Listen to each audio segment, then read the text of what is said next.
친구들 안녕하세요. 저는 여러분의 오랜 친구 김 선생님입니다. 오늘 월봉이 마감되면서 우리는 다시 한번 우리나라 주식시장이 하락하는 것을 목격했습니다.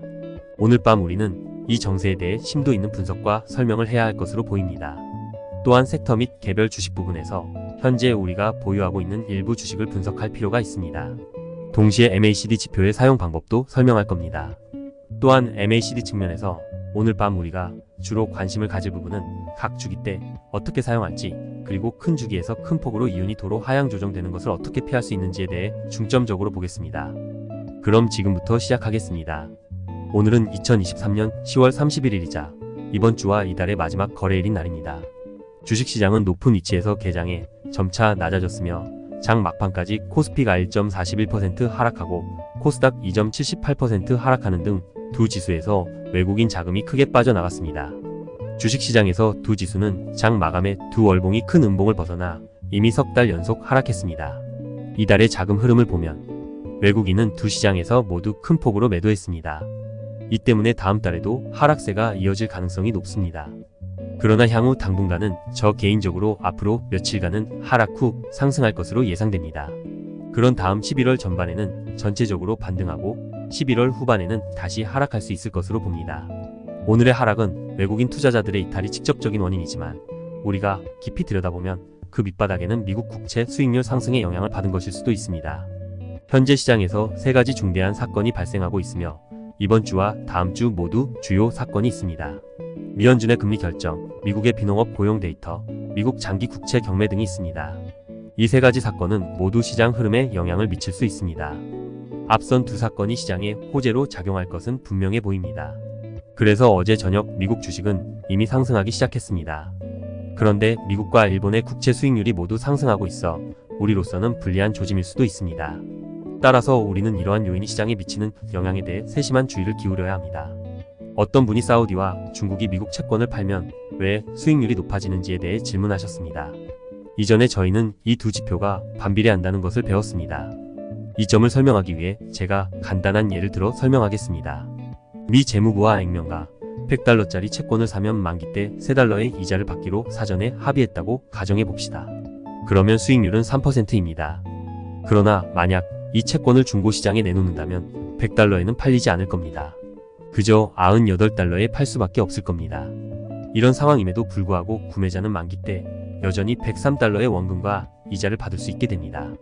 따라서 그들의 수익률은 103-9,898로 실제 수익률은 5%를 초과할 것입니다. 이런 상황에서 우리는 국채 수익률이 3%에서 5% 이상으로 상승하는 것을 볼 수 있습니다. 이것이 바로 중고시장에서 국채 가격이 하락해 수익률이 상승하는 단적인 예시라고 할 수 있습니다. 그렇다면 미국 국채 수익률의 상승은 우리나라 주식시장에 어떤 영향을 미칠까요? 국채 수익률 상승으로 다른 모든 채권이나 대출이 더욱 수지가 맞지 않게 되고 이와 동시에 금리도 높아지기 때문에 전반적으로 증시에 악영향을 미치게 됩니다. 이는 융자 비용이 상승해 글로벌 금융시장이 긴축되는 것을 의미하며 한마디로 차입원가가 상승해 시장이 자금난을 겪기 시작한다는 뜻입니다. 그렇다면 이런 추세는 얼마나 지속될까요? 현재 이는 MACD 지표의 신호와 일치하는 것으로 보입니다. 이번 주에 우리는 MACD 지표의 매수 신호에 대해 배웠습니다. 이는 다음과 같습니다. 1. 직선 막대 그래프는 반드시 0 수평축 위에 위치하여 지금이 상승 추세임을 나타냅니다. 2. 빠른 라인 DIF는 직전 상승세의 DIF 최고점보다 높아야 합니다. 그럼 우리의 신호는 어떻게 나타내는지 보겠습니다. 지난 6년 동안 MACD 지표는 2017년 말, 2020년 말부터 2021년 초, 2022년 상반기, 2022년 말, 올해 7월, 현재까지 총 5차례 상승했습니다.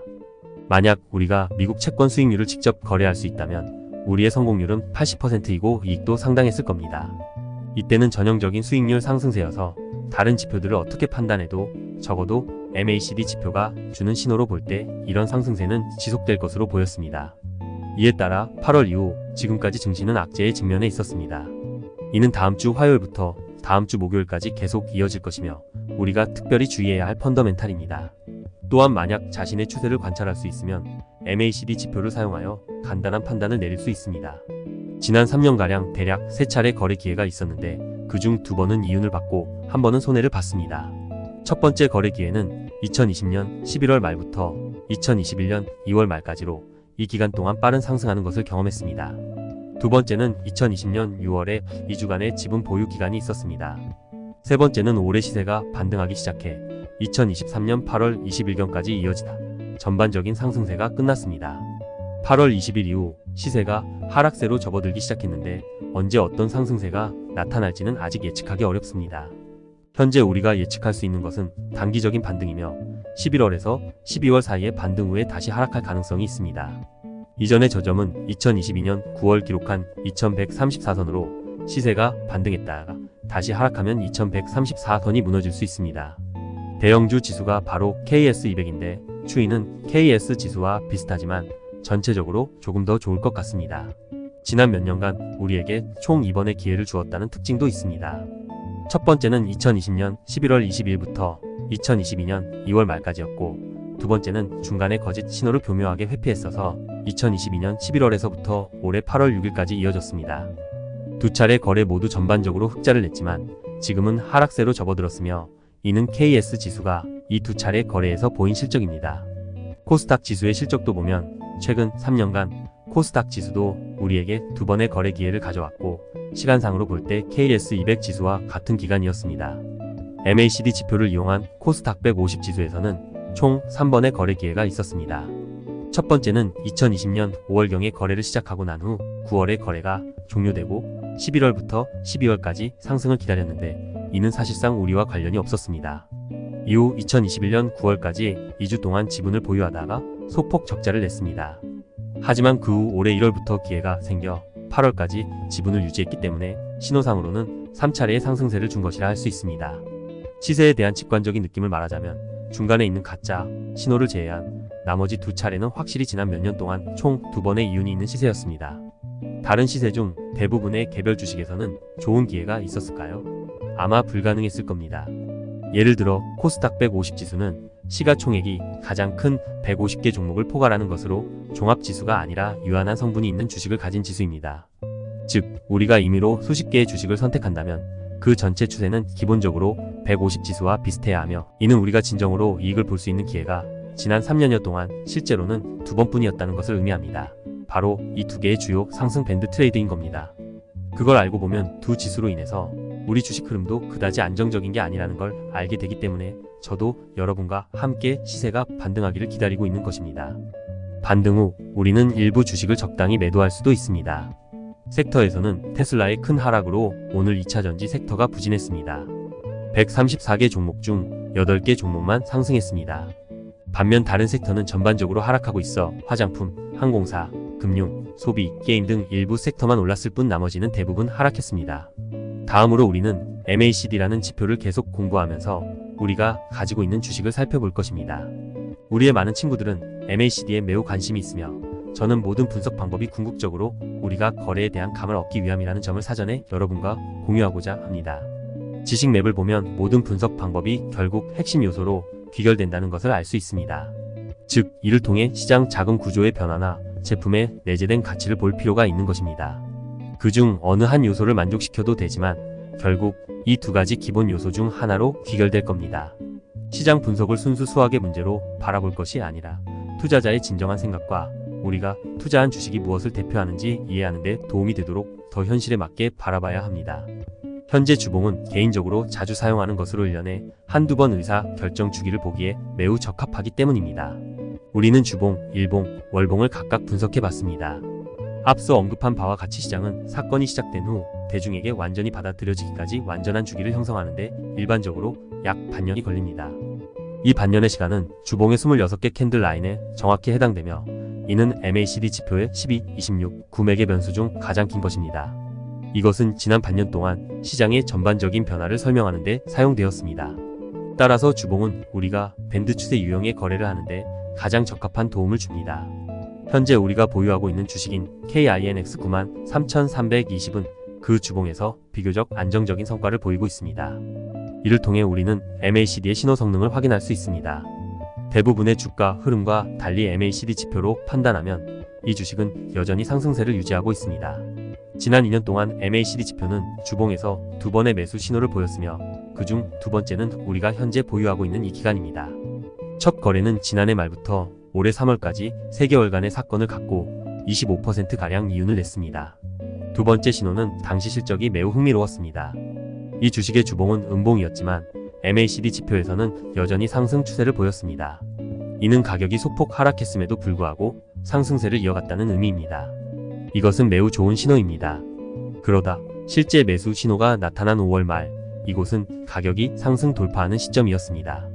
전반적인 시장 하락에도 불구하고 적어도 이 주식은 하락하지 않고 현재의 추세를 유지할 수 있습니다.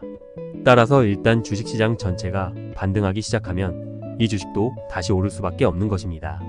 제가 지금 특별히 주목하는 것은 이번 주의 고점인 87,800선입니다. 만약 가격이 계속 상승하여 이 수준을 돌파한다면 우리는 계속 추가 매수할 가능성이 높습니다. 하지만 일봉의 경우는 다음과 같습니다. MACD 지표를 관찰할 때 여러분은 이 주식이 횡보장에서 요동치다 점차 돌파하거나 가속화하는 시장 추세를 선호한다는 점에 주목할 수 있는데, 이러한 추세는 일반적으로 지표에 매우 유리합니다. 그러나 일부 일봉의 시세에선 정서가 빠르게 폭발할 때 가격이 단기간에 급격히 상승할 수 있지만 MACD의 반응 속도는 여전히 따라가지 못합니다. 이 경우 캔들라인 자체와 거래량 지표를 통해 합리적인 거래 기회가 있는지 여부를 판단하는 것이 일반적입니다. 예를 들어 레인보우 로보틱스 27만 7,810는 우리가 보유하고 있는 주식이자 오늘 오른 주식입니다. 주가 돌파와 거래량 확대. 지난주 우리가 공부한 내용을 통해 이 주식은 두 차례 매수 기회를 제공했고 각각 O와 B였습니다.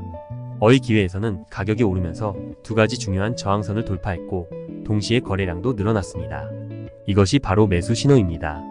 또한 MACD 지표에서 우리는 DIF 라인이 이전 상승 추세의 DIF 라인보다 높은 것을 볼 수 있는데, 이 또한 역시 매수 신호입니다. 두 번째 기회인 9월 3일 주가가 다시 중요한 저항선을 돌파하고 거래량도 다소 늘어났는데 이도 매수 신호 그림 속 B 신호입니다. 그러나 MACD 지표에서는 이 주식이 방금 위쪽으로 이동하기 시작했습니다. 음수에서 0 수평축 아래로 변한 다음 0 수평축 위로 이동하기 시작했지만 DIF 라인은 여전히 이전 추세 수준에 훨씬 미치지 못했습니다. 이 경우 MACD 지표의 신호가 우리의 예상과 일치하지 않음을 알 수 있습니다. 왜 이런 실적이 나왔을까요? 왜냐하면 MACD 지표는 이동평균선으로 처리되기 때문에 여러 번 계산해야 최종 결과를 얻을 수 있습니다. 이날 시세만 보고 전체 흐름을 결정하지 않고 그동안의 흐름을 종합적으로 고려하겠다는 의미인 겁니다. 그러나 시장 정서는 선형적이지 않고 펄스 파동처럼 갑작스럽습니다. 한동안 잠잠하다가 어느 날 갑자기 큰 폭으로 오르는 상황이 몇 시간 안에 빠르게 일어나 시세의 흐름을 확정 지을 수도 있습니다. 매일 조금씩 오르는 것과는 달리 이는 시중 자금 구조에 중요한 전환점이 있다는 신호인 겁니다. 따라서 주가와 거래량이 명확하게 드러날 경우 그날 시세가 사실상 향후 일정 기간 동안의 추세를 결정할 수 있습니다. 이것이 바로 MACD의 사각지대입니다. 그러나 주봉에서는 상황이 그리 뚜렷하지 않습니다. 여러분은 하룻밤 사이에 여러분의 기분이 전날 밤의 여러분과는 다르다는 것을 느낄 것입니다. 이와 비슷한 것이 바로 일봉입니다. 그리고 어떤 추세가 몇 주 동안 계속된다면 이는 단기적인 정서에 의해 결정된 것이 아닌 전체 자금 흐름이나 사건의 진행 주기에 의해 결정된다는 것을 의미합니다. 이것은 주봉 정도라 할 수 있습니다. 물론 우리는 이 과정을 정서 주기라고 말하지만 여러분은 하루 중에 있던 폭발적인 감정과 한 주간에 있던 지속적인 행동 사이에는 분명한 차이가 있음을 분명히 느낄 수 있을 겁니다. 이것이 바로 MACD 지표와 주가 거래량이라는 두 가지 다른 거래 방법의 차이점입니다. 왜냐하면 이 두 방식을 진행하는 주요 주기가 다르기 때문입니다. 또한 개별 종목의 경우 우리가 일봉의 MACD 지표 신호를 관찰했을 때 이 종목은 이미 일시적으로 하락세가 끝났지만 아직 상승하기 시작하지 않은 것으로 보입니다. 이는 자금 구조에 큰 전환점이 나타나지 않았지만 암묵적으로 점차 변하기 시작했다는 의미입니다. 이런 상황에서 우리는 전반적인 시장 흐름을 종합해 언제 행동에 나설지 결정해야 합니다. 예를 들어 하락장에서는 일반적으로 이를 단기 조정으로 간주하고 추세는 여전히 변하지 않으므로 매입을 고려하지 않습니다. 하지만 상승장에서는 일부 종목은 아직 오르지 않았지만 MACD 지표에서 상승 신호가 감지되면 우리는 매입을 고려할 수 있습니다. 이 분석 방법은 큰 추세와 결합해 우리가 곧 오를 주식에 조용히 지켜보는 것을 도와야 합니다. 그 원리는 자금이 큰 주식에서 작은 주식으로 이동하는 것입니다. 예를 들어 반도체 섹터는 처음에는 삼성과 LG 주식에 모든 자금이 몰릴 수 있지만 두 종목이 오르면서 투자자들은 상승폭이 일정 수준에 이르러 더 이상의 이익을 내지 못할 것으로 여길 수 있습니다. 그런데도 투자자들은 돈을 놀리는 대신 더 큰 기회와 이익을 노리고 있습니다. 해법은 중소형주의 자금을 재분배하는 뿐입니다. 반도체 섹터에는 시가총액이 1조 원 이하인 종목이 많아 이 투자자들이 이 주식들의 투자의 가격 상승을 부추길 수 있습니다. 예를 들어 비트코인 가격이 오를 때 초기에는 비트코인이 먼저 올랐을 수 있지만 시간이 지날수록 투자자들은 비트코인의 상승폭이 이미 너무 높다고 판단해 다른 암호화폐로 자금을 옮길 수도 있습니다. 따라서 2021년에는 비트코인 가격이 5배 상승했지만 다른 많은 암호화폐에서는 수십 배에서 수백 배까지 상승했음을 우리가 볼 수 있습니다. 이것이 바로 주요 암호화폐 시장에서 중소시가총액을 가진 암호화폐 시장으로 자금이 이동하는 과정인데 일반적으로 이 또한 MACD 지표를 통해 분석을 할 수 있습니다. 다음으로 우리는 월봉 주기에 대해 논의해 봅시다. 월봉에서 MACD 지표를 사용할 수 있을까요? 실제로 가능하지만 현재 저희가 보유하고 있는 농심과 같은 새로운 요소를 도입해야 합니다. 지난 20년 동안 월봉에서 MACD 지표를 관찰하면 많지는 않았지만 5번 정도의 거래 기회를 제공했었습니다. 전체적으로 볼 때 시세는 상승세에 있지만 우리는 실제로 이익을 많이 얻지 못했고 심지어 2번의 거래가 막 시작되었을 때 많은 이익을 얻었지만 결국 위 그림의 화살표로 표시한 부분처럼 MACD가 매도 신호를 보냈을 때 이미 손실을 보기 시작했거나 적어도 대부분 이윤을 얻을 수준을 넘어섰습니다. 이것은 우리가 MACD의 신호만 따라 시장을 나간다면 우리는 매우 수동적이 되어 제대로 된 이익을 얻지 못할 것이라는 것을 의미합니다. 그래서 우리는 캔들 라인 자체에 따른 신호를 추가하는 또 다른 방법도 사용했습니다. 월봉은 비교적 안정적이어서 오르면 연속 상승하는 추세를 보이고 내리면 연속 하락하는 것이 특징입니다. 따라서 우리는 월봉의 모든 양봉이 유용하고 단기적인 상승세를 나타내며 이러한 추세가 깨져서는 안 된다고 여기는 겁니다. 그래서 우리는 주식을 산 후 월봉의 저점을 장을 떠날 조건으로 삼았습니다. 만약 월봉의 끝이 음봉이라면 우리는 시세의 추이를 지켜본 후에 결정해야 하는 겁니다. 만약 월봉의 끝이 양봉이라면 이 양봉의 저점은 자동적으로 우리의 새로운 손절 포인트가 되는 겁니다. 만약 시세가 하락하기 시작해 이 양봉의 저점이 무너지면 우리는 바로 주식을 팔 수 있습니다. 예를 들어서 2015년에서 2016년 사이에 저희가 MACD의 신호를 받아서 매입하고 매도하고 해서 결국 B라인 이 부분을 얻었습니다. 즉 매입에서 매도하는 이 사이에 손실이 생긴 겁니다. 그러나 우리가 MACD의 신호에 따라 매입하고 이동 손절 원칙에 따라 매도한다면 우리는 어라인, 즉 매입에서 매각까지의 기간이 더 짧아져 결국 이익을 낼 것입니다. 또 다른 예로 우리는 2020년에서 2021년 사이에 MACD가 상승세를 보이고 매수 신호를 제공하는 것을 보았습니다.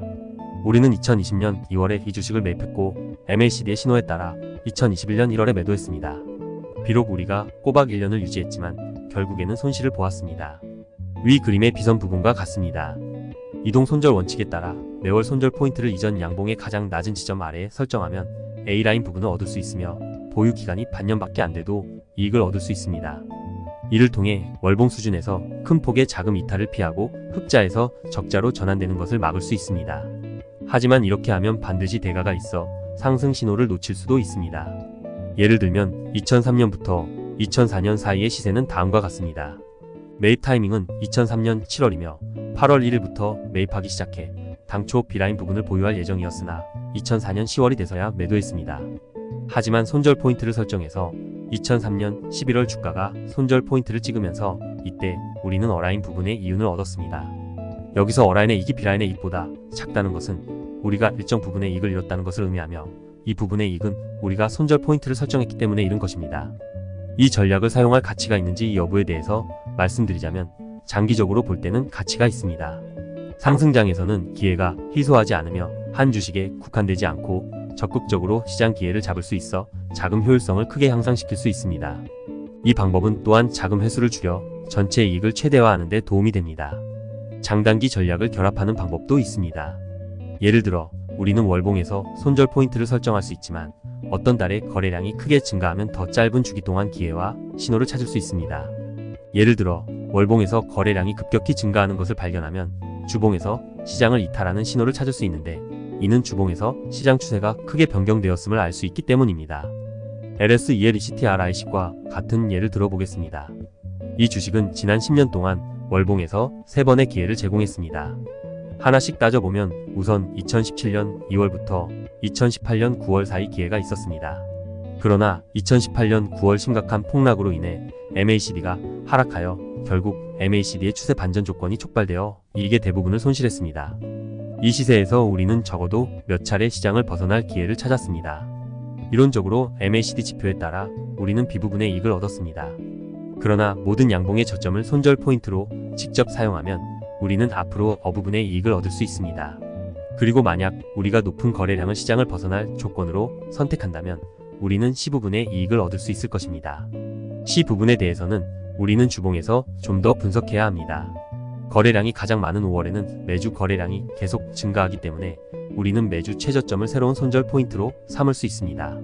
시장의 저점 손절 신호가 나타날 때 우리는 C부분의 이익을 얻기 위해 주식을 매도하는 것을 고려할 수 있습니다. 만약 우리가 더 큰 이윤을 추구할 의향이 있다면 주봉 수준에서 큰 거래량이 발생한 후 다음에 모든 양봉의 손절 포인트를 설정하면 우리는 윗 그림의 T포인트에서 매도에 더 큰 이익을 얻을 수 있습니다. 그러나 미래시장은 종종 과거와 다르기 때문에 거래 시스템의 최저가를 지나치게 추구하는 것은 권장하지 않습니다. 다음으로 2223년 사이의 시세를 살펴보겠습니다. 4월에 우리는 이 주식을 살 수도 있고 우리가 제때에 시장에서 나오지 않으면 다음 3개월 동안 시세가 하락할 수도 있습니다. MACD를 보면 아직까지 매도하지 않았습니다. 이때 우리는 위 그림에서 B단계의 이윤을 얻었고 이미 큰 이익을 보는 부분에서 이익도 없고 손실도 없는 부분으로 전환을 했습니다. 우리는 그림에서 부분의 이익을 얻기 위해 모든 양봉의 저점을 손절 포인트로 사용하는 것을 고려할 수 있습니다. 특히 주봉 수준의 추세에서 시장 내부 변화를 더 연구하면 C부분의 이익을 얻을 수 있습니다. 그동안 특히 시장 거래량이 크게 늘었을 때 시세의 내부 구조가 어떻게 바뀌었는지 함께 살펴봅시다. 6월에는 거래량이 크게 늘었기 때문에 우리는 거래량이 가장 많은 이 선양봉이기도 함의 저점을 손절 포인트로 고려할 수 있습니다. 이후 하락하는 과정에서 우리는 매도의 C부분의 이익을 얻었습니다. 만약 우리가 주봉 수준에서 후속 양봉 저점을 새로운 손절 포인트로 삼는다면 그림의 D 위치에서 매도에 더 큰 이익을 얻을 수 있습니다. 그러나 거래 시스템의 최저가를 지나치게 추구하지 않는 것이 좋습니다.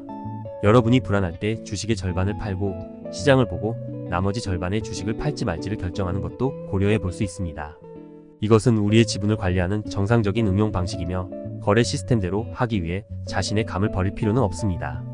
마지막으로 한마디만 더 말씀드리자면 오늘 우리가 예로 든 이 3개의 주식에 대해 저는 계속해서 일부 지분을 보유하고 있으며 주식시장의 반등을 기다리고 있습니다. 만약 여러분이 이 주식들 중 하나를 가지고 있다면 저와 함께 인내심을 가지고 기다려도 됩니다.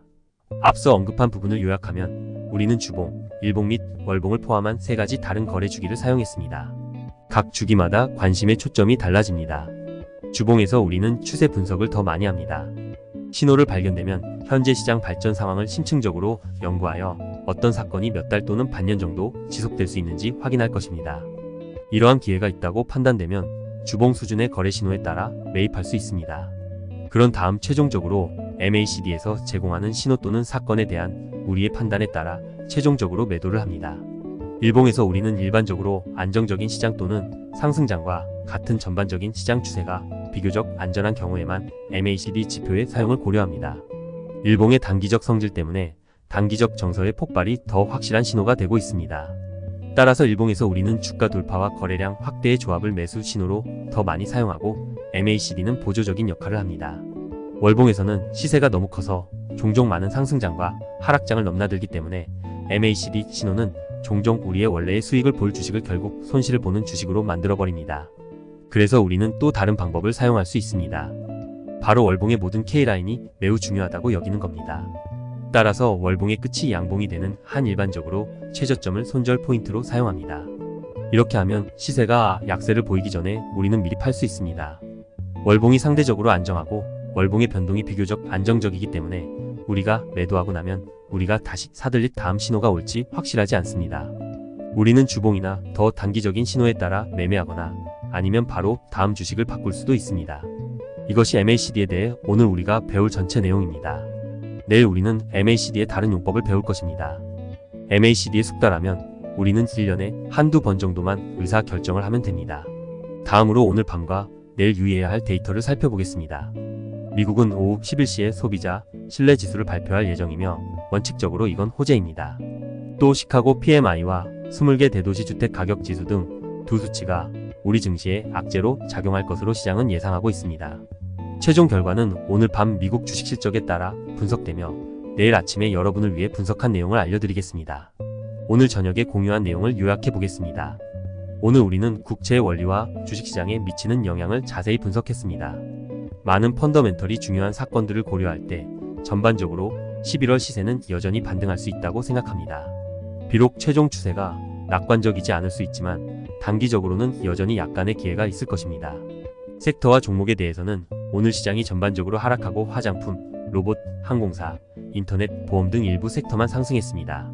그 중에서도 우리가 주목해야 할 것은 화장품과 인터넷 관련 부분이며 여러분이 현재 보유하고 있는 2차전지 관련 주식입니다. 그런 다음 우리는 몇 개의 주식을 MACD와 결합하여 분석 및 역사적 기회를 재조명했습니다. 이 몇 개의 주식을 우리는 계속 보유할 것이며 주식시장의 반등이 새로운 기회를 줄 때까지 기다렸다가 결정을 내릴 것입니다. MACD의 3개의 주기에 대한 주의사항은 저희가 방금 복습을 했기 때문에 더 이상 반복하지 않겠습니다. 마지막으로 작은 숙제를 드리겠습니다. 여러분께서 현재 보유 중인 주식을 확인하고 주봉에서 MACD 지표에 따라 여러분이 이익을 얻을 수 있는지 확인해 보시기 바랍니다. 질문이 있으시면 저희 조교님께 질문을 보내주시기 바랍니다. 여기까지가 오늘 우리가 배운 전체 내용입니다. 그럼 여러분 내일 뵙겠습니다.